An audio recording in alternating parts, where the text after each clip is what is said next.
The judge's laughter was not what anyone expected. Gabrielle sat perfectly still in the defendant's chair, her hands folded in her lap, watching the man in the black robe shake with amusement as he read the letter she'd submitted under seal. Across the aisle, her soon-to-be ex-husband Cameron looked confused, then annoyed, then something close to worried. His expensive suit probably cost more than most people's monthly rent, and he wore it like armor. Like proof that he'd won. Next to him, Veronica crossed her long legs and smirked. She was wearing red, bold, bright red, like she was celebrating. Her hand rested possessively on Cameron's arm. She'd made sure Gabrielle could see that. Made sure Gabrielle knew exactly where things stood. Behind them in the gallery, Cameron's mother Diane sat with her chin high and her lips pressed into a tight, satisfied line. She'd worn pearls for the occasion. Real ones. The kind that said old money, even though everyone knew the family had been broke before Cameron's business took off.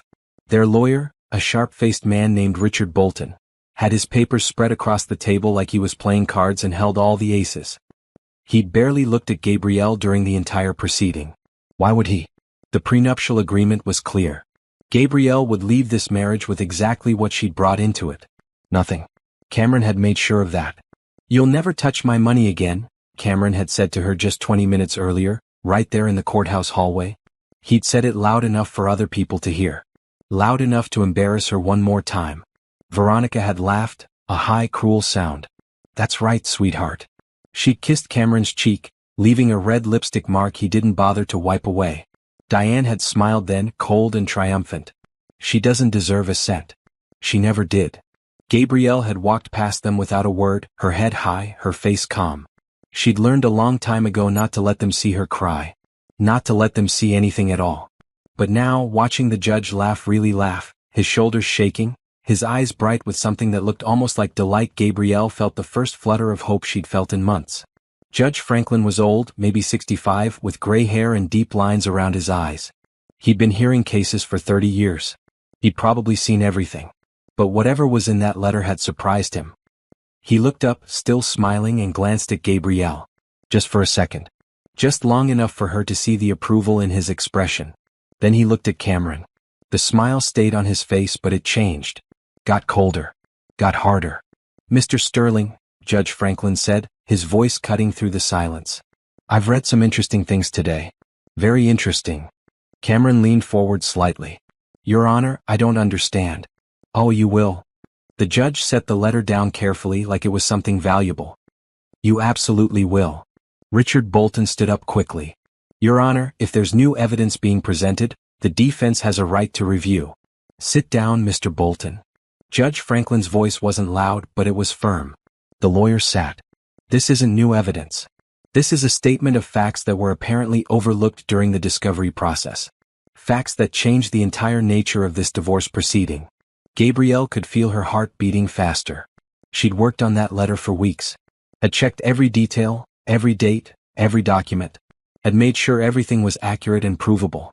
But she hadn't known if it would be enough. She hadn't known if anyone would believe her. Veronica leaned toward Cameron and whispered something. He shook his head sharply, his jaw tight.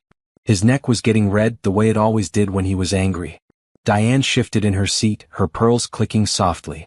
"Mrs. Sterling," Judge Franklin said, addressing Gabrielle directly for the first time. "Or rather, Ms. Walker, as I understand you'll be reclaiming your maiden name." "Yes, Your Honor." Gabrielle's voice was steady. She'd practiced that too. Practiced staying calm, staying strong no matter what happened. "Ms. Walker, you've made some serious claims in this letter. Claims about your contribution to your husband's business. Claims about intellectual property and fraud." Richard Bolton shot to his feet again.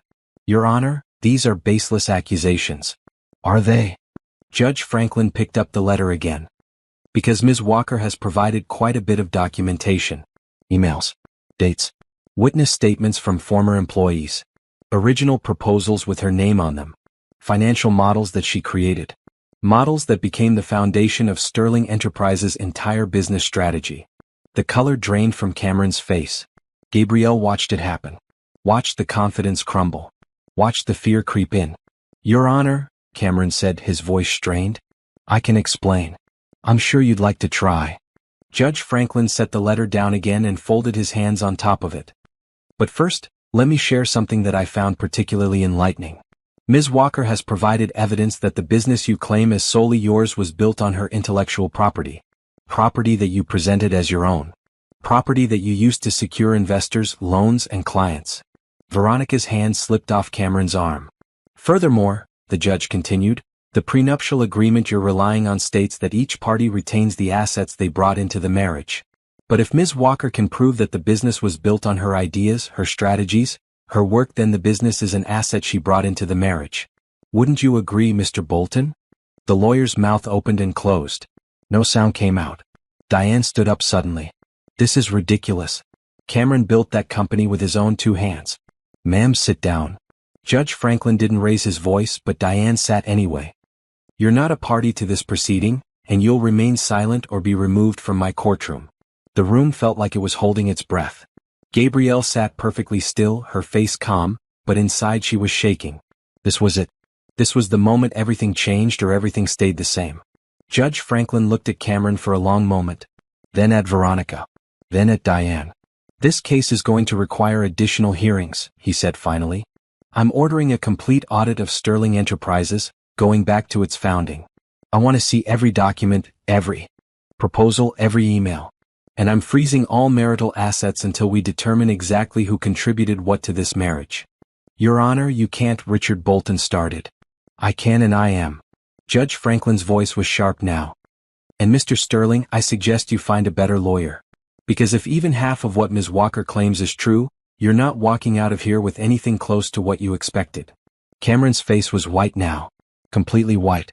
Veronica was staring at him with wide eyes, her red lips parted in shock. Diane looked like she might faint. And Gabrielle finally let herself breathe. Judge Franklin glanced at her again, and this time he smiled. A real smile. A kind one. Ms. Walker, I believe you've been underestimated for far too long. We'll reconvene in 30 days. Until then, all business decisions regarding Sterling Enterprises require your approval as well as Mr. Sterling's. Do you understand? Yes, Your Honor. Gabrielle's voice didn't shake. I understand perfectly. The gavel came down with a sharp crack. And just like that, everything changed. 8 years ago, Gabrielle Walker had been a different person. Not in the ways that mattered. She'd always been smart, always been driven, always been good with numbers, but she'd been softer then. More trusting. More willing to believe that love was enough. She met Cameron Sterling at a business conference in Chicago. She was 26, working as a financial analyst for a mid-sized consulting firm, and she'd been sent to present a paper on restructuring failing businesses. Cameron was 32, running a small tech company that was drowning in debt and bad decisions. He'd approached her after her presentation, his smile confident despite the worry lines around his eyes. That was impressive, he'd said, holding out his hand. I'm Cameron Sterling, and I think you might be able to save my company. She should have said no. Should have told him to hire her firm through proper channels. Should have kept it professional. But he'd been charming. God, he'd been so charming. He bought her coffee, then dinner, then flew her out to see his company in person. He told her about his dreams, his plans, his vision for what the company could become. He made her feel like she was part of something important. And when she looked at his books, at his financial structure, at the mess he'd made, she saw exactly how to fix it. You need to restructure your entire debt system, she told him, sitting in his cramped office with papers spread everywhere. You're paying too much interest on too many small loans. Consolidate everything. And these vendor contracts? Renegotiate all of them. You're being robbed. Cameron had listened to every word, his eyes bright with hope. Can you do it? He'd asked. Can you really save this company? I can, Gabrielle had said. And she meant it. She spent 3 months working on Cameron's company in her spare time. She should have charged him consultant fees. Her boss had been furious when he found out she was working for free, but Cameron kept saying he'd pay her back once the company was profitable. Kept saying she'd be taken care of. Kept saying he was falling in love with her. And maybe that was true at first. Maybe he really had loved her before the money came. Before everything changed. The restructuring plan worked better than anyone expected. Within 6 months, Sterling Enterprises went from nearly bankrupt to profitable. Within a year, they doubled their revenue. Within 2 years, Cameron was being featured in business magazines as a rising star in the tech industry. Marry me, he'd said one night over dinner at the most expensive restaurant in the city. The ring was huge, ostentatious, nothing like what Gabrielle would have chosen for herself. But she'd been so happy, so proud of what they'd built together, that she said yes without thinking twice. His mother Diane had been less enthusiastic. "Are you sure about this girl?" she'd asked Cameron at the engagement party, loud enough for Gabrielle to hear. "She's very common. Don't you think you could do better?" Cameron had laughed it off then. "Mom, Gabrielle's brilliant. You'll see." But Diane never warmed to her. Never stopped making little comments about Gabrielle's clothes, her background, the fact that her parents were teachers instead of business owners. Never stopped implying that Gabrielle had trapped Cameron, had used her brains to seduce him into marriage. The wedding was big and expensive, paid for by Cameron. Or rather, paid for by the company that Gabrielle had saved. She'd wanted something smaller, more intimate, but Diane had insisted on inviting everyone who mattered in their social circle. "Appearances matter," Diane had said, looking Gabrielle up and down like she was measuring her worth. "If Cameron's going to be successful, he needs a wife who understands that." Gabrielle had tried. God, she tried so hard to be what they wanted. The prenuptial agreement had been Cameron's lawyer's idea. "Just a formality," Cameron had assured her the night before the wedding. "Just to protect what we each brought into the marriage. You understand, right?" She'd been too in love to argue. Too trusting to read the fine print carefully. She'd signed it believing it was a technicality, something that would never matter because they were going to be together forever. The honeymoon in Bali had been beautiful. Cameron had been attentive and sweet, the man she'd fallen in love with. But the minute they got back, everything shifted. "Gabrielle, I need you to quit your job," he'd said over breakfast their first morning home. "The company's growing so fast and I need someone I can trust to help me manage everything. Someone who understands the business from the ground up." "You want me to work for you?" she'd asked, surprised. "Not for me. With me. As my partner." He'd taken her hand across the table. "You saved this company once. Help me make it everything we dreamed about." So she'd quit her job. Given up her salary, her career path, her independence. She told herself it was for them, for their future, for the family they'd build together. She became his assistant, his scheduler, his entertainer. She organized dinners for potential clients, smiled through boring business events, made sure Cameron always looked good, always seemed smart, always seemed successful. And slowly, so slowly she almost didn't notice, her ideas became his ideas. Her strategies became his strategies. Her brilliance became his brilliance. Gabrielle came up with this restructuring model, Cameron would say at first, giving her credit in private meetings. Then it became, "We developed this approach together." Then it became, "I've developed a new financial strategy." Just I. No we. No mention of Gabrielle at all. She told herself it didn't matter. They were married. What was his was hers, right? What was hers was his. They were a team. But teams share credit. Teams share power.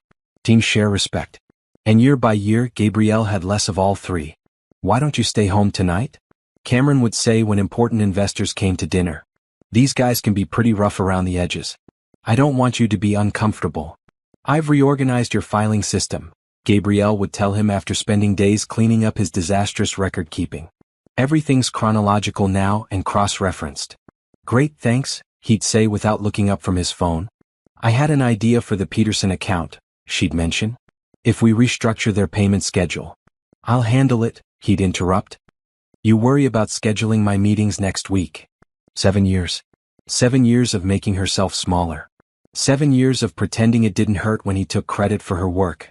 7 years of swallowing her pride every time Diane made a snide comment about how Gabrielle was lucky to have married so well.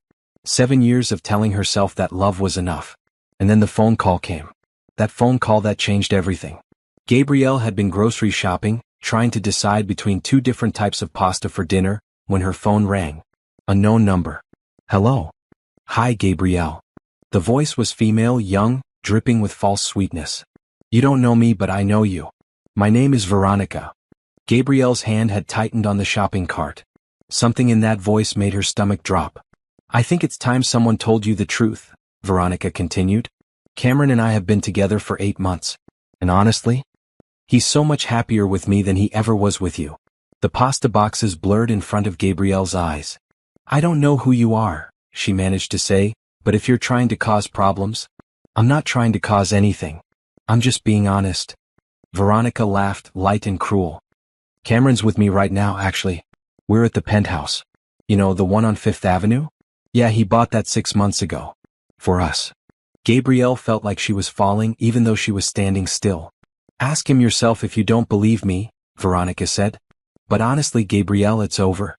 You must have known it was over. I mean, when was the last time he even pretended to care about you? The call ended. Gabrielle stood in the middle of the grocery store, holding 2 boxes of pasta, feeling like her entire world had just shattered into pieces too small to ever put back together. Gabrielle drove home in a daze. She left the groceries in the cart, left the store, got in her car and just drove. Her hands shook on the steering wheel. Her breath came in short, painful gasps. She felt like she might throw up. 8 months. Cameron had been cheating on her for 8 months. A penthouse. He'd bought a penthouse for another woman while Gabrielle lived in their house, cooked his meals, organized his life and pretended everything was fine. When she finally pulled into their driveway, his car was already there. He was home early. He was never home early. Gabrielle sat in her car for 10 minutes trying to compose herself, trying to figure out what to say, how to even begin this conversation. Finally, she went inside. Cameron was in the kitchen, pouring himself a drink. Scotch. Expensive scotch. He looked relaxed, comfortable, like he didn't have a care in the world. "Hey," he said when he saw her. "Where's dinner?" "I'm starving. A woman named Veronica called me today." Gabrielle's voice sounded strange to her own ears. "Flat. Dead. She said you've been sleeping with her for 8 months. She said you bought her a penthouse." Cameron's hand stopped halfway to his mouth. The glass of scotch hung in the air between them. "She called you?" He didn't sound sorry. He sounded annoyed. That wasn't supposed to happen. Not, "It's not true." Not, "She's lying." Just, that wasn't supposed to happen. "So it's real," Gabrielle whispered. "You're really cheating on me." Cameron set the glass down with a heavy thunk. "Don't be dramatic. It's not like our marriage has been working for years anyway." The words hit her like a slap. "What?" "Come on, Gabrielle. You know we're not happy. We haven't been happy in a long time." He loosened his tie, casual, like they were discussing the weather. "Veronica is good for me. She's exciting. She makes me feel alive. I saved your company." Gabrielle's voice was rising now, shaking. "I gave up my career for you. I've spent 7 years supporting you, helping you, making you look good. And I've given you a comfortable life." Cameron's eyes were cold now, his jaw set. "Nice house. Nice cars. Credit cards with no limits. You've had it pretty good, Gabrielle. Don't act like you've been suffering." She stared at him, this man she'd loved, this man she'd married, and realized she didn't know him at all. Or maybe she'd always known him and she just refused to see it. "I want a divorce," she said quietly. "Fine." Cameron picked up his drink again. "My lawyer will draw up the papers. You signed a prenup, remember? You'll get whatever you came into this marriage with." Which was nothing. He said it so casually, so cruelly. "You can't be serious." "I'm completely serious." He finished the scotch in one swallow. "The company is mine. The house is mine. Everything is mine. That's what the prenup says. You'll walk away with whatever money you had in your bank account before we got married." Which, if I remember correctly, was about $5,000. Gabrielle felt like the floor had dropped out from under her. "Cameron, I helped build that company. I created the financial models that saved it. I restructured everything. You gave me advice. I built the company." He was already walking toward the door. "I have to go. Veronica's waiting for me. I'll have my lawyer contact yours." "Oh wait, you don't have a lawyer, do you? Better get one. You're going to need it." He left. Just walked out the door like he'd told her he was going to the gym, not like he'd just destroyed their marriage and her entire life. Gabrielle stood in the kitchen for a long time after he left. She didn't cry. Couldn't cry. The pain was too big for tears, too enormous to process. Finally she moved. Walked upstairs to their bedroom, his bedroom now, she supposed. Started looking through drawers, closets, files. Looking for something, though she wasn't sure what. Evidence. Proof. Truth. She found Cameron's laptop in his study. He'd always been careless about passwords. Used the same one for everything. The name of his college fraternity followed by 123. She logged in easily. His email was a goldmine. Messages to Veronica going back even further than 8 months. A full year at least. Messages about the penthouse, about trips they'd taken together, about how much he loved being with her. How exciting she was. How different from Gabrielle. But there was other stuff too. Messages from his mother. Diane encouraging the affair. "Veronica is much more appropriate for someone of your status," one email read. "She comes from a good family. She understands our world. That wife of yours has never fit in and she never will. You should have listened to me from the start," another one said. But it's not too late to fix your mistake. His mother. His own mother had been pushing him to leave her. Gabriel kept reading, kept searching. Found files buried in folders buried in other folders. Found the original proposals she'd written for restructuring his company. Found them saved under his name with her name removed. Found presentation decks she'd created, now credited solely to him. Found everything she needed to prove that the company's success had been built on her ideas. She copied everything. Saved it all to a flash drive. Sent copies to her personal email. Made sure she had backup after backup after backup. Then she called a lawyer. Not just any lawyer. The best divorce lawyer in the city. A woman named Patricia Morrison who had a reputation for destroying cheating husbands in court. "I need to see you tomorrow," Gabriel said when Patricia's assistant answered. "It's urgent. May I ask what this is regarding?" "My husband is cheating on me and he thinks I'm going to walk away with nothing. I have evidence that proves otherwise." There was a pause. "Ms. Morrison can see you at 9 tomorrow morning." "I'll be there," Gabriel said. She hung up and sat down at Cameron's desk in his expensive leather chair, and finally let herself feel it. The betrayal. The humiliation. The rage. But underneath all of that, something else was growing. Determination. Cameron thought he could throw her away.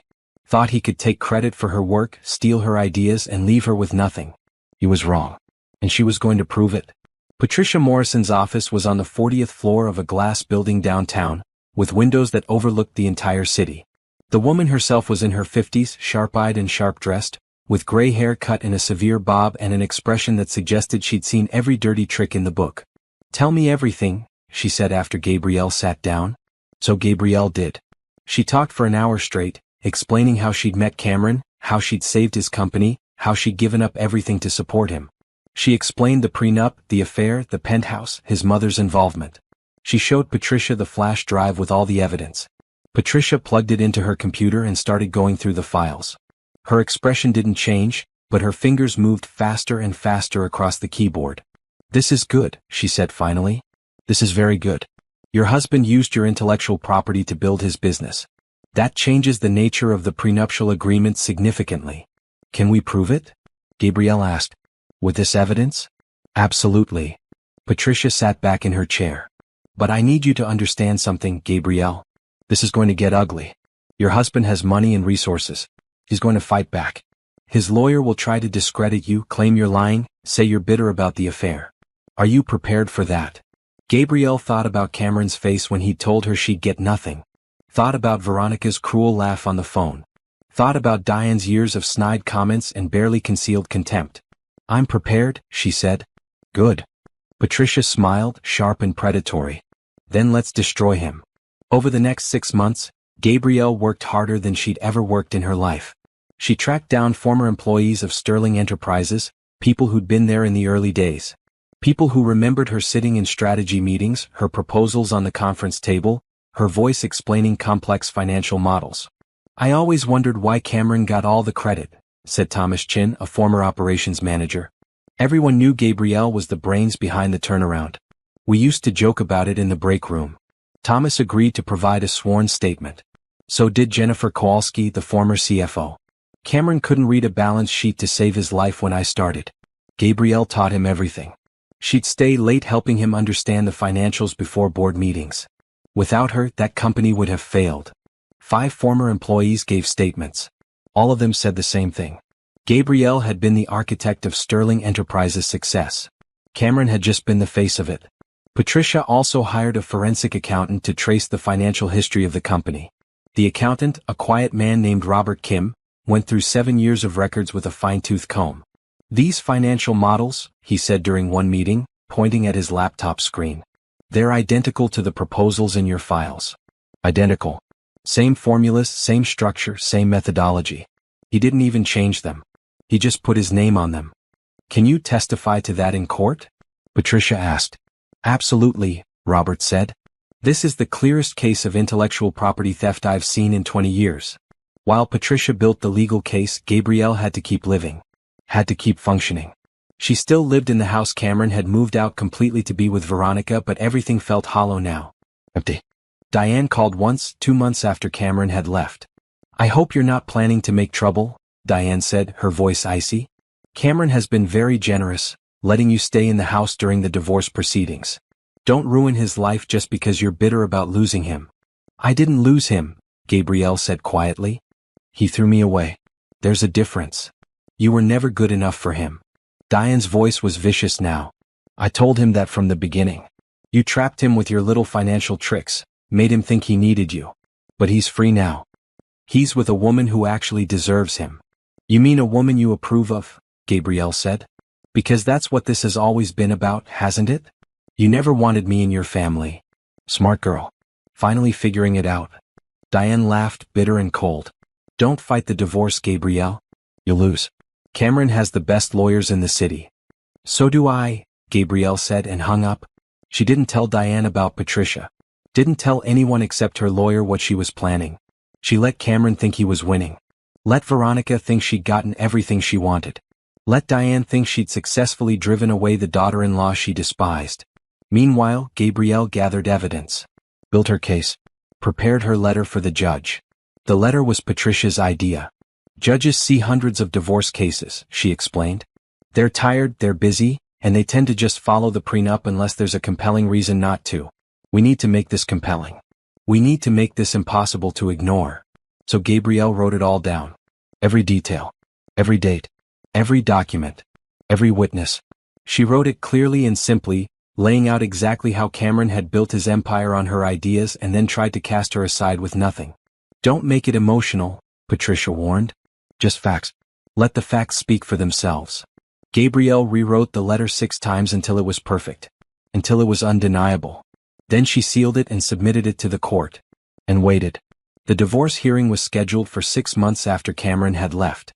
He'd pushed for an earlier date, eager to finalize everything and move on with his life. Patricia had delayed, saying they needed time to prepare. Really, they needed time to build an airtight case. The week before the hearing, Cameron sent her a message. The first communication they'd had in months. I hope you're being reasonable about this, it read. I don't want to embarrass you in court, but I will if you try to claim you deserve more than the prenup allows. Just accept the settlement and move on with your life. Gabrielle deleted the message without responding. The night before the hearing, she couldn't sleep. She lay in bed staring at the ceiling, thinking about everything that had led to this moment. All the years of sacrifice. All the time she'd made herself smaller so Cameron could seem bigger. All the credit she'd given up, the recognition she'd surrendered, the dreams she'd deferred. No more. Tomorrow she'd walk into that courtroom and fight for what was hers. Not because she wanted Cameron back, she couldn't even imagine wanting that, but because she deserved justice. Deserved recognition. Deserved compensation for everything she'd built and lost. Tomorrow, Cameron would learn that throwing her away had been the biggest mistake of his life. Tomorrow everything would change. The judge stopped smiling, but his eyes still held that glint of satisfaction. He set Gabrielle's letter down on his desk and looked directly at Cameron. Mr. Sterling, your wife, excuse me, your soon-to-be ex-wife has presented compelling evidence that the business you're claiming as solely yours was built on intellectual property she created. She has time-stamped documents, witness statements, and forensic accounting to back up her claims. Would you like to respond to these allegations? Cameron's face had gone from white to red. His hands gripped the edge of the table. Your Honor, this is insane. I built Sterling Enterprises from the ground up. With her financial models, Judge Franklin interrupted. With her restructuring plans. With her strategies. That's what the evidence suggests. And unless you can prove otherwise, this court is going to have to seriously reconsider the terms of your prenuptial agreement. Richard Bolton was on his feet now, his smooth confidence completely gone. Your Honor, we request a recess to review this new information. It's not new information, Mr. Bolton. It's information that should have been disclosed during discovery. The judge's voice was sharp. Information that your client apparently hoped would stay buried. We had no idea, Bolton started. You had no idea that your client's wife was the financial genius behind his company's success? Really? Judge Franklin raised his eyebrows. Or you knew and hoped she wouldn't be able to prove it? Veronica leaned away from Cameron slightly, her red lips pressed into a thin line. The smug confidence from earlier had evaporated. She looked at Cameron like she was seeing him for the first time and didn't like what she saw. Diane was gripping her pearls, her knuckles white, her face a mask of fury and disbelief. The prenuptial agreement, Judge Franklin continued, picking up a copy and scanning it, states that each party retains the assets they brought into the marriage. Mr. Sterling claimed that Sterling Enterprises was an asset he brought into the marriage. But Ms. Walker's evidence suggests that the business in its current successful form was built on assets she brought to the marriage, namely her expertise, her financial models, and her intellectual property. That's not. Cameron started. Let me finish. The judge's tone left no room for argument. Ms. Walker has provided testimony from 5 former employees, all stating that she was the primary architect of the company's restructuring and recovery. She has provided original documents with her name on them that match, word for word, presentations and models that you later presented as your own work. She has provided a forensic accounting analysis showing that every major profitable decision made by Sterling Enterprises in its first 3 years was based on strategies she developed. Patricia Morrison sat beside Gabrielle, perfectly calm, perfectly still. But Gabrielle could see the tiny smile playing at the corner of her mouth. Your Honor, Richard Bolton tried again, his voice strained. Even if Mrs. Sterling provided advice and assistance, the company was still founded by my client. Founded by your client and saved by his wife, Judge Franklin corrected. There's a significant difference. And according to the evidence, without her intervention, Sterling Enterprises would have failed completely within its first year. He looked at Cameron again. Mr. Sterling, did your wife create the financial restructuring plan that saved your company? Cameron's jaw worked. He glanced at his lawyer, at Veronica, at his mother. Finally he said, she helped. Did she create it, yes or no? A long pause. Yes. Did you present her work as your own to investors and clients? We were married. It was our work. Answer the question, Mr. Sterling. Yes, Cameron bit out. Did you compensate her for this work? She was my wife. That's not compensation, Mr. Sterling. That's marriage. Did you pay her a salary? Give her equity in the company? Officially recognize her contribution in any way? Cameron said nothing. The court will take that as a no. Judge Franklin made a note on his pad. Here's what's going to happen. I'm ordering a complete forensic audit of Sterling Enterprises, going back to its founding. I want every document, every email, every financial record. I want to know exactly who contributed what to this company. Your Honor, that could take months, Bolton protested. Then it takes months. In the meantime, I'm freezing all marital assets. Mr. Sterling, you will not sell, transfer, or otherwise dispose of any property, accounts, or business interests until this matter is resolved. That includes Sterling Enterprises. Cameron shot to his feet. You can't do that. I have a business to run. Then you'll run it carefully, Judge Franklin said coldly. And every major business decision will require Ms. Walker's approval as well as yours. What? Cameron looked like he might have a heart attack.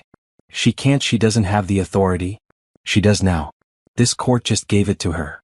The judge turned to Gabrielle. Ms. Walker, do you understand what I'm ordering? Yes, Your Honor. Gabrielle's voice was steady, strong. I understand. Good. You and Mr. Sterling will meet with a court-appointed mediator to discuss all major business decisions until this case is resolved. Any attempt by either party to circumvent this order will result in contempt charges. Am I clear? Yes, Your Honor, Gabrielle said. Cameron said nothing, his face a mask of rage. Veronica stood up suddenly. Cameron, what is she talking about? What does this mean? Sit down, ma'am, Judge Franklin said sharply. You're not a party to this proceeding. But I'm his, Veronica started, then stopped. She wasn't his anything legally. Just the other woman. She sat down slowly, her face pale. Diane was whispering furiously to someone on her phone, probably calling in favors, trying to find a way to fix this disaster. Judge Franklin gathered his papers. We'll reconvene in 30 days. Mr. Bolton, I suggest you spend that time preparing a better defense than what you've shown me today. And Mr. Sterling, I suggest you think very carefully about how you want this to proceed. Because from where I'm sitting, your wife has a very strong case for receiving a significant portion of your business. Possibly a majority stake. A majority. Cameron couldn't even finish the sentence. Court is adjourned. The gavel came down. The courtroom exploded into motion. Richard Bolton was pulling Cameron aside, speaking urgently in his ear. Diane was pushing past people to get to them. Veronica sat frozen in her seat, staring at nothing. Patricia turned to Gabrielle and held out her hand. Well done. Gabrielle shook it, and for the first time in 6 months she felt something like hope. Not hope that Cameron would come back, she didn't want that. Hope that she'd finally get what she deserved. What she'd earned. Justice. As she left the courtroom, she heard Cameron's voice behind her, angry and desperate. Gabrielle, wait. We need to talk about this. She kept walking. Gabrielle. He was following her now. This is insane. You can't seriously expect me to run every decision by you. She turned around. Patricia stood beside her, a silent guardian. You threw me away, Cameron, Gabrielle said quietly. You took my work, put your name on it, and then tried to leave me with nothing. What did you think was going to happen? I gave you a good life. You used me. There's a difference. She turned to leave again. You're going to regret this, Cameron said, his voice low and threatening. I'll fight you every step of the way. You'll end up with nothing anyway, and you'll have wasted months of your life on a legal battle you can't win. Gabrielle looked at him, really looked at him, and realized something. She wasn't afraid anymore. Wasn't hurt. Wasn't even angry. She was done. We'll see, she said simply and walked away. Behind her, she heard Veronica's voice, high and worried. Cameron, what does this mean for us? For the penthouse. She didn't hear his answer. Didn't care. She was finally fighting back. Finally standing up for herself. Finally demanding recognition for everything she'd contributed and sacrificed. And it felt amazing. The first 24 hours after the hearing were chaos. Gabrielle's phone rang constantly, reporters who'd somehow gotten wind of the story, old friends and colleagues reaching out, even a few vultures hoping to get gossip they could sell. She ignored most of the calls, letting them go to voicemail. Patricia called that evening. It started, she said without preamble. Cameron's team is filing motions to overturn the judge's order. They're claiming bias, procedural errors, everything they can think of. Will it work? Gabrielle asked. No. Judge Franklin covered his bases too well. But they'll try everything. This is going to be a long fight, Gabrielle. Are you ready for that? I've been ready for 6 months, Gabrielle said. The next morning she drove to Sterling Enterprises. The building she'd visited hundreds of times over the years, the company she'd helped save, now felt foreign and hostile. Security in the lobby gave her suspicious looks when she walked in. I need to see Cameron Sterling, she told the receptionist. Do you have an appointment? I'm his wife. And as of yesterday, I have court-ordered oversight of major business decisions. So no, I don't need an appointment. The receptionist's eyes widened. She'd clearly heard about the divorce hearing. Everyone in the building probably had. I'll let Mr. Sterling know you're here, she said nervously. Gabrielle waited in the lobby for 20 minutes. She could feel people staring at her, whispering. Let them stare. Let them talk. She'd spent too many years caring what people thought. Finally, Cameron came down. He looked like he hadn't slept. His tie was crooked, his hair disheveled. The polished CEO image had cracks in it. What are you doing here? He demanded. The judge said I have to approve major business decisions. I'm here to review what decisions you're planning to make. This is my company. Is it? Gabrielle kept her voice level. That's what we're trying to determine, isn't it? In the meantime, I have every legal right to be here. Cameron's face turned red. You can't just walk in here and... Actually, I can. Would you like me to call Patricia and have her explain the court order to you again? She pulled out her phone. He grabbed her wrist. Don't. Take your hand off me. Gabrielle's voice was ice cold. Cameron dropped her wrist like it burned him. People in the lobby were definitely watching now, phones out, probably recording. Fine, he said through clenched teeth. My office. Now. She followed him to the elevator, very aware of all the eyes on them. The elevator ride up was silent and tense. Cameron's jaw was so tight she could see the muscle jumping. His office was on the top floor, massive and expensive, with windows overlooking the city. Gabrielle remembered when it had been a cramped space with second-hand furniture. She'd picked out these windows. Had suggested the renovation that made this room what it was now. Cameron's desk was covered with papers. He shoved them into a drawer before she could see what they were. What decisions are you making this week? Gabrielle asked, sitting down in one of the leather chairs without being invited. Nothing that concerns you. Everything concerns me now. That's how this works. Cameron paced behind his desk like a caged animal. This is insane. You don't know anything about running a company. I know everything about running this company. I taught you how to run this company. That hit home. Cameron flinched. I have a meeting with the Anderson Group on Thursday, he said finally. They want to invest $5 million in a new product line. Which product line? The automated logistics system. Gabrielle thought about it. She'd heard him mention that project in passing before the divorce. Show me the proposal. What? The proposal. The business plan. The financial projections. I need to see them before I can approve the meeting. You're not serious. Completely serious. She pulled out her phone and started typing. I'll wait while you pull up the files. Cameron stared at her for a long moment, his hands balled into fists on his desk. Then, reluctantly, he turned to his computer and started pulling up documents. Gabrielle spent the next hour reviewing everything. The business plan was sloppy, the financial projections overly optimistic. The kind of work Cameron did when he didn't have her to check it. These numbers don't make sense, she said finally. You're projecting a 20% profit margin in the first year, but your cost analysis shows expenses that would put you in the red for at least 18 months. That's none of your. It's exactly my concern. If you take this deal with these projections, you're lying to investors. That's fraud, Cameron. And since I'm legally responsible for approving major decisions right now, that makes me liable too. Cameron's face went pale. I didn't the team put these numbers together. Then your team is incompetent. Or you are. She stood up. Fix the projections. Make them realistic.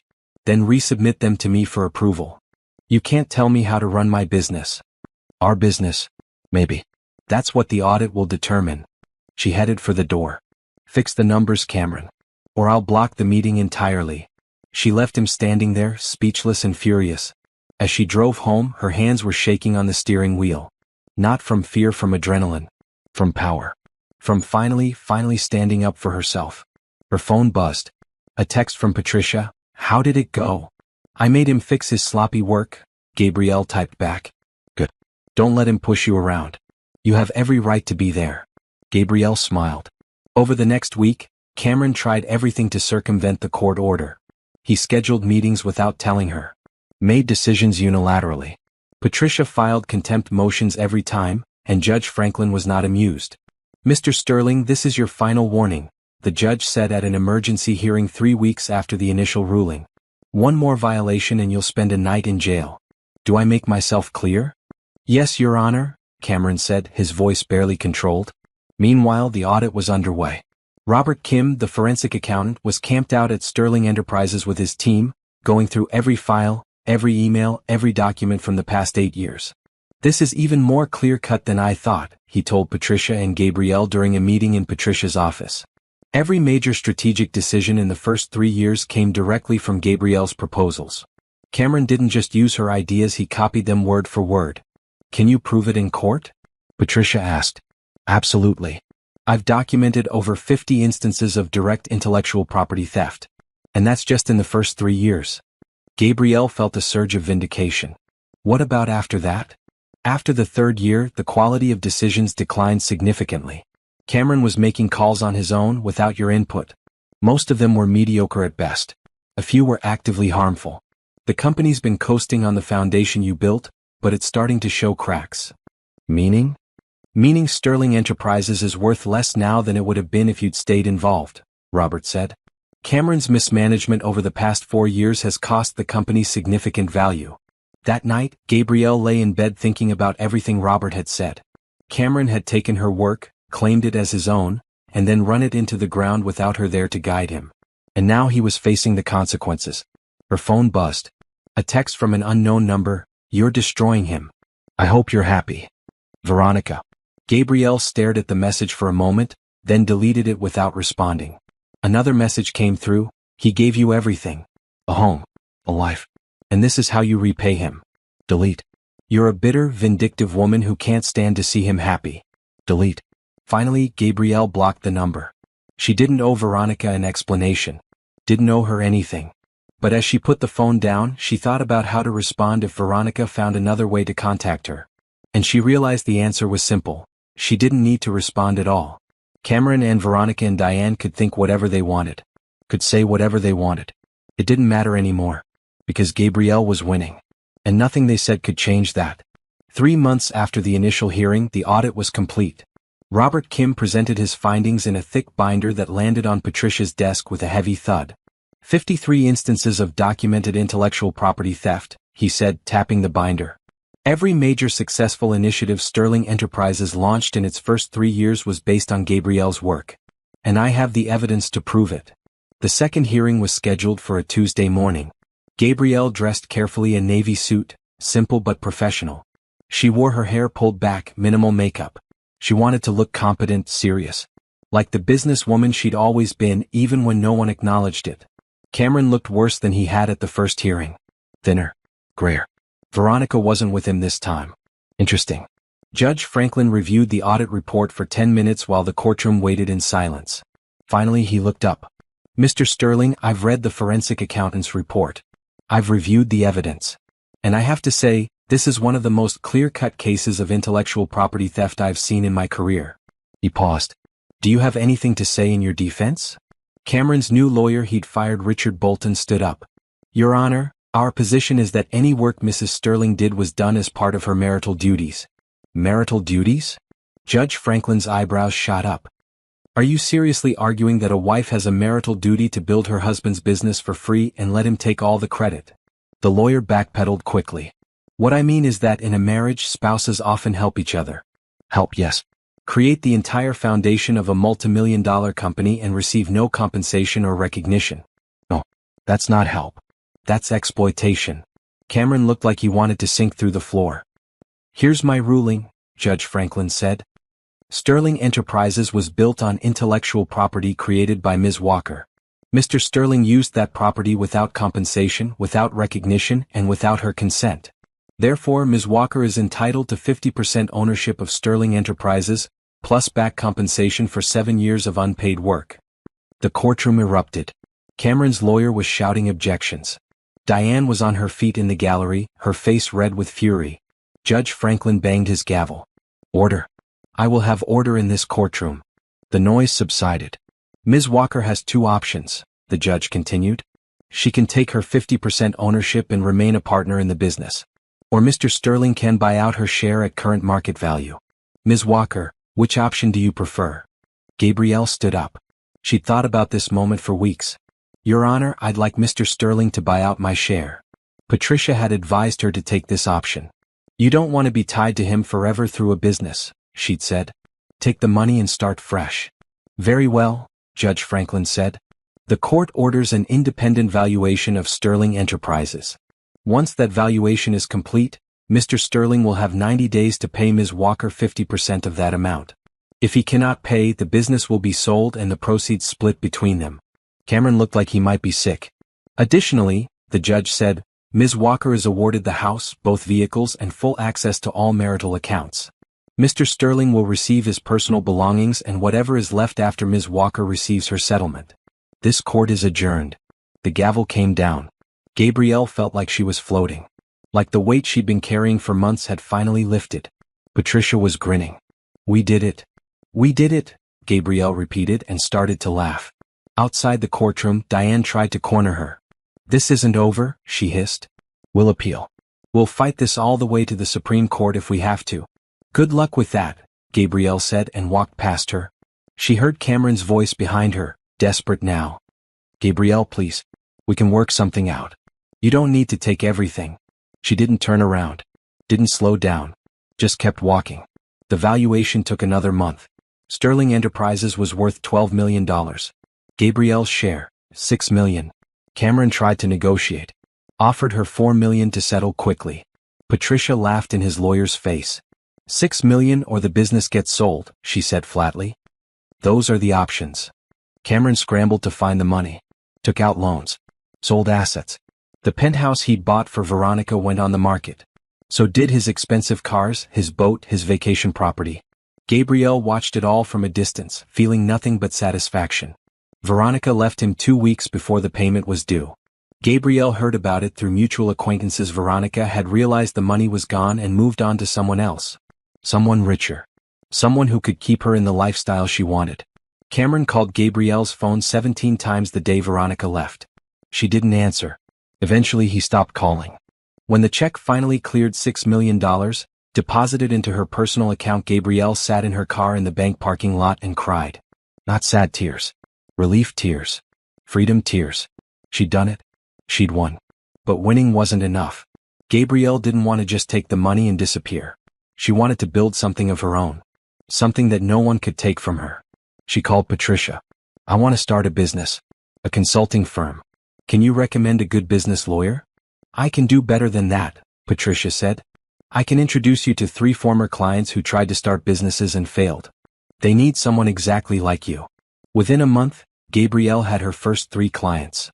Within 2 months, she'd hired 2 employees: Jennifer Kowalski, the former CFO of Sterling Enterprises, and Thomas Chin, the former operations manager. Both had been let go by Cameron during his desperate cost-cutting to pay Gabrielle's settlement. "Working for you will be a lot better than working for him," Jennifer said with a grin. Gabrielle named her company Walker Financial Solutions. Simple. Professional. Her own name, front and center. She rented office space in a building downtown, smaller than Sterling Enterprises but bright and modern. She bought new furniture, hired a receptionist, got business cards printed. And she started building. The work was everything she remembered loving about financial analysis. Solving problems. Creating strategies. Helping businesses thrive. Except now she got the credit. Her name was on the proposals. Her name was on the contracts. Her name. Her work. Her success. Within 6 months, Walker Financial Solutions had 12 clients. Within a year, 23. Word spread fast in the business community. Gabrielle Walker was the genius who'd actually built Sterling Enterprises, and now she was available to work with other companies. Her revenue in the first year was $2 million. More than Sterling Enterprises had made in its first 3 years. She bought herself a house. Nothing ostentatious, a comfortable 3-bedroom in a nice neighborhood with a garden in the back. She furnished it herself, every piece chosen carefully, every color exactly what she wanted. For the first time in years, Gabrielle felt like herself. Like the woman she'd been before Cameron, before the marriage, before all the years of making herself smaller. She was done being small. She was building an empire. Gabrielle heard about Sterling Enterprises' problems through the industry grapevine. They always heard the gossip first, the whispers about which companies were struggling, which CEOs were making mistakes, which businesses were heading for disaster. Sterling Enterprises lost the Morrison account, Jennifer mentioned casually one morning, looking up from her laptop. That's their second major client in 3 months. Gabrielle took a sip of her coffee. Not surprising. Cameron never understood the Morrison contract. I set that up, negotiated the terms. Without someone who understands their needs, it was bound to fall apart. They also brought in a new CFO, Thomas added. Third one in 18 months.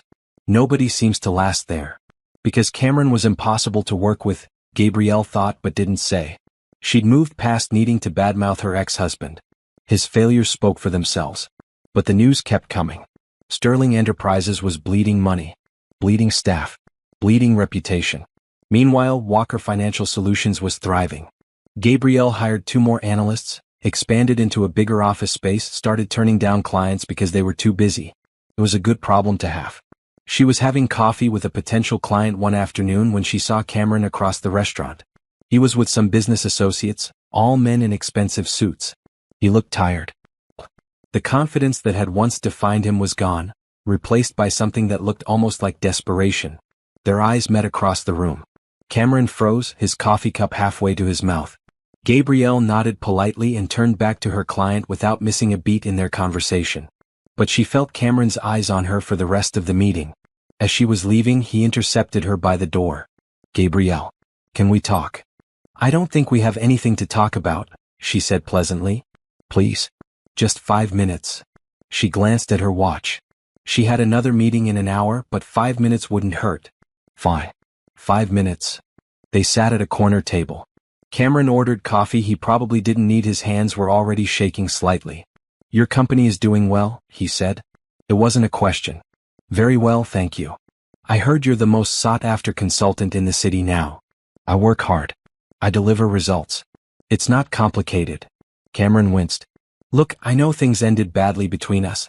You cheated on me, stole my work, and tried to leave me with nothing," Gabrielle interrupted.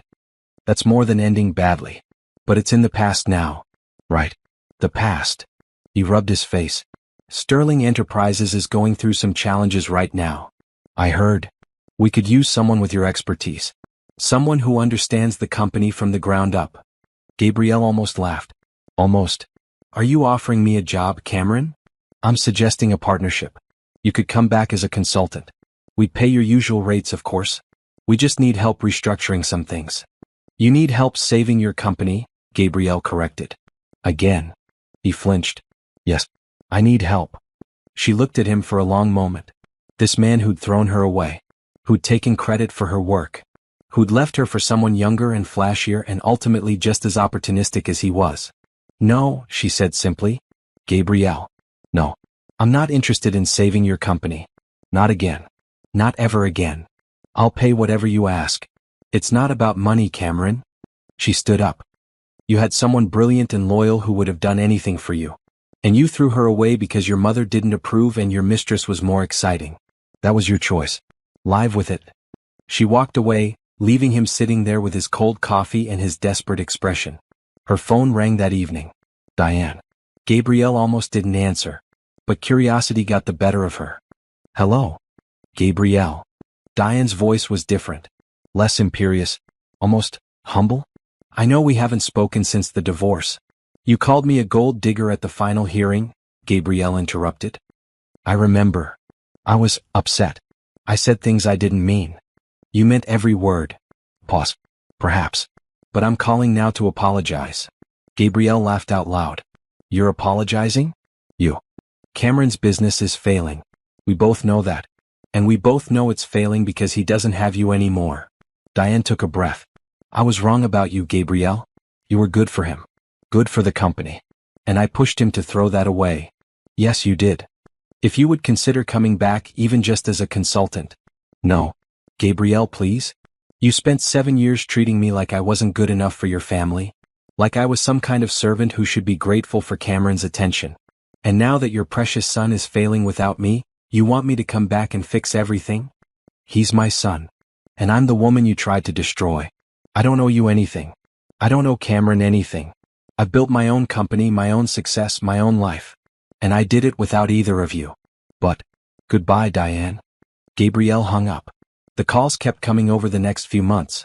Not just from Cameron and Diane, from Sterling Enterprises board members, from investors, from people who'd heard about the company's troubles and somehow thought Gabrielle should fix them. She said no to all of them. Then Veronica called. "I know you have no reason to talk to me," Veronica said, her voice small and uncertain.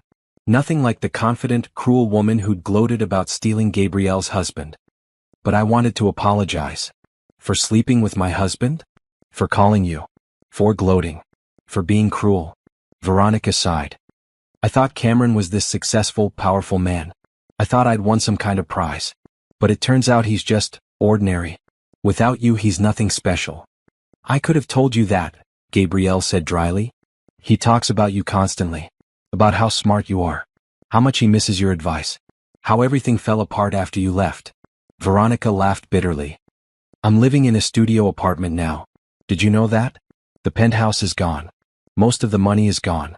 And Cameron's starting to look at me the same way he must have looked at you by the end, like I'm a burden he can't wait to get rid of." "I'm sorry you're going through that," Gabrielle said, and meant it. "Are you?" "I'm sorry any woman has to learn the hard way that Cameron Sterling isn't worth the trouble. But you made your choices, Veronica. Just like I made mine." "Would you ever take him back?" Veronica asked suddenly. "If he apologized? If he gave you credit? If he changed?" "No," Gabrielle said without hesitation. "People like Cameron don't change. They just get better at hiding who they really are. And even if he did change, I've moved on. I'm happier now than I ever was with him." After she hung up, Gabrielle sat in her office looking out at the city lights. Her office. Her company. Her success. She didn't need Cameron. Didn't need Diane's approval. Didn't need anyone's validation anymore. She had everything she needed right here. The email came on a Tuesday morning. Business Innovator magazine wanted to interview her about Walker Financial Solutions' rapid success. They were doing a feature on women-led businesses that were disrupting their industries. "This is huge," Jennifer said excitedly.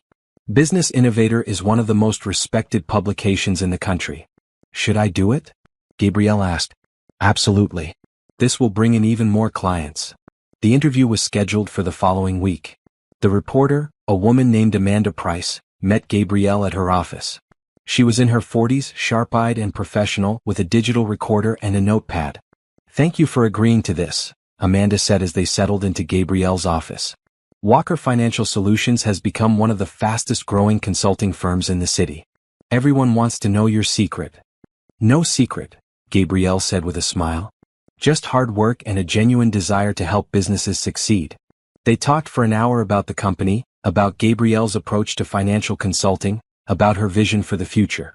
Amanda was thorough, asking detailed questions about specific cases and strategies. Then she said, "I have to ask about Sterling Enterprises. You were married to Cameron Sterling, correct?" Gabrielle had known this question was coming. Had prepared for it. "Yes, I was. There were some interesting revelations during your divorce proceedings. Can you talk about that?" "I can talk about it professionally," Gabrielle said carefully. "I helped Sterling Enterprises restructure their financials early in the company's history. Those strategies proved successful. After my divorce, I decided to use that expertise to start my own firm. Court documents suggest you did more than just help. They suggest you were the primary architect of Sterling Enterprises' success. The court agreed that I contributed significantly to the company, yes. And your ex-husband took credit for your work?" This was dangerous territory. Gabrielle chose her words carefully. "I think Cameron and I had different perspectives on collaboration and credit. I've moved past that now. I'm focused on my own company and my own clients. Sterling Enterprises has reportedly been struggling since your departure. I can't comment on another company's internal business. That wouldn't be professional." Amanda smiled slightly. Very diplomatic. "But the numbers speak for themselves, don't they? Sterling Enterprises' revenue has dropped 30% since your divorce. Meanwhile, Walker Financial Solutions has grown exponentially. I'm proud of what we've built here," Gabrielle said. "My team is talented and dedicated. Our clients trust us because we deliver results. That's what matters to me now. Do you have any regrets about how things ended with your ex-husband?" Gabrielle thought about the question. Did she regret the marriage? The years she'd lost? The credit she'd surrendered? "I regret that it took me so long to stand up for myself," she said finally. "I regret that I let someone else define my worth for so many years. But I don't regret where I am now. Sometimes the hard lessons are the ones we need most." "That's a good quote," Amanda said, writing it down. "One last question. What advice would you give to women who find themselves in similar situations working behind the scenes while someone else takes the credit?" Gabrielle looked directly at the camera Amanda's photographer was using. "Document everything. Keep copies of your work. Don't be afraid to demand recognition. And if someone doesn't value your contributions, find people who will. There are always people who will." The article published 3 weeks later. It was 6 pages long, with photos of Gabrielle in her office, Gabrielle with her team, Gabrielle working with clients. The headline read, "From Shadow to Spotlight, How Gabrielle Walker Built an Empire from the Ashes of Her Marriage." The response was immediate and overwhelming. Her phone rang constantly with new client inquiries. Other women reached out sharing their own stories of working in someone else's shadow. Several business schools asked her to speak to their students. And the media requests kept coming. Morning shows wanted her for interviews. Podcasts wanted her as a guest. Other magazines wanted features. "You've become a symbol," Patricia said over lunch one day. "Women see themselves in your story. They see what's possible when you fight back." "I just wanted justice," Gabrielle said. "You got justice. And you got something better, success on your own terms." The Business Innovator article went viral online. Millions of views. Thousands of shares. Comments from women all over the world saying, "This happened to me," and "Thank you for speaking up." Gabrielle read every comment. She cried reading some of them. Women who'd been used. Women who'd been discarded. Women who'd been told they weren't good enough, weren't smart enough, weren't worthy enough. She replied to as many as she could. Offered advice. Encouraged them to fight back. To document everything. To never give up. One comment stuck with her. "I've been working for my husband's company for 10 years without pay or credit. After reading your story, I hired a lawyer today. Thank you for showing me it's possible to win." That comment made everything worth it. Every hard day. Every legal battle. Every moment of doubt. She'd not only saved herself. She'd shown other women they could save themselves too. The article brought something else. Speaking invitations. Universities wanted her to talk to business students. Women's organizations wanted her at their conferences. Leadership seminars wanted her expertise. Gabrielle said yes to the ones that felt right. She talked about financial strategy. About business ethics. About standing up for yourself. About recognizing your own worth. She didn't talk about Cameron unless asked directly. And when she did, she kept it professional. Factual. Unemotional. Because the truth was, Cameron was barely part of her story anymore. He was the chapter that had ended. She was writing new chapters now. Better chapters. Chapters where she was the hero.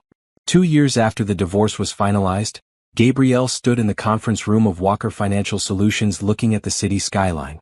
Her city now. Her success. Her empire. The company had 50 employees. Revenue had hit $15 million. They just closed a deal with a Fortune 500 company that would double their business over the next year. "Boss, you ready?" Jennifer knocked on the door frame. "The team is waiting for the announcement." Gabrielle turned around, smiling. Today they were revealing the new office space, an entire floor in one of the most prestigious buildings downtown. 10 times bigger than where they'd started. Room to grow. Room to expand. Room for all the dreams she was still building. "I'm ready," she said. The announcement party was everything: balloons, champagne, excited staff members celebrating their success. Gabrielle gave a short speech thanking everyone for their hard work and dedication, promising them that this was just the beginning. As the party continued, she slipped away to her new office. Bigger than Cameron's had ever been. Windows on 2 sides. A door that locked from the inside. Space to think. Space to breathe. Her phone buzzed. A text from Thomas. "Someone's here to see you. Should I send security?" She checked the camera feed on her phone.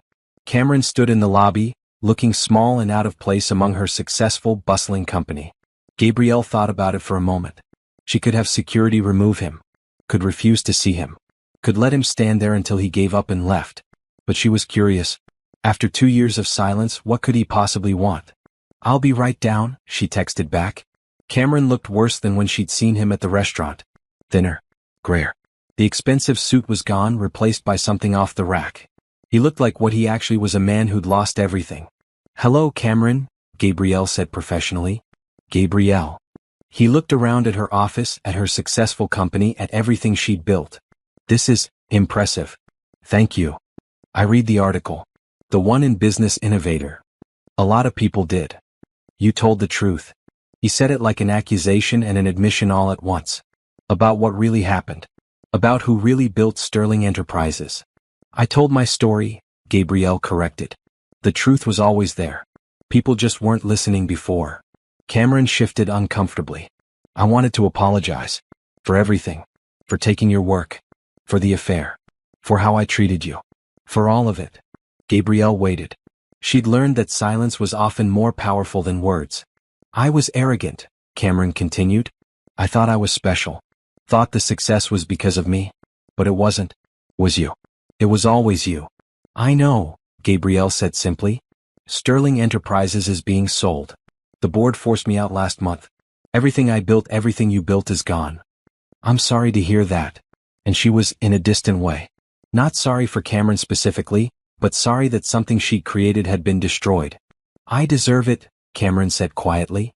"I know that. I destroyed the best thing that ever happened to me. And I don't expect forgiveness. I just wanted you to know that I know. That I understand what I lost." Gabrielle looked at him. This man who'd been her husband. Who'd shared her bed. Who'd promised to love her forever and then thrown her away like garbage. She felt nothing. No anger. No pain. No lingering love or regret. Just peace.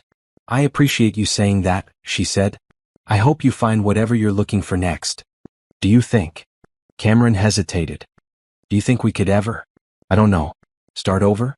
Try again?" There it was. The real reason he'd come. "No," Gabrielle said gently but firmly. "We can't. I've moved on, Cameron. I'm happy now. Genuinely happy. And that happiness doesn't include you." He nodded slowly, like he'd expected that answer but had to ask anyway. "What about Diane? She'd like to apologize too. Tell your mother I don't need her apology. I don't need anything from either of you. I'm content with my life exactly as it is." "Okay." Cameron looked at the floor. "I'll go. But Gabrielle, thank you.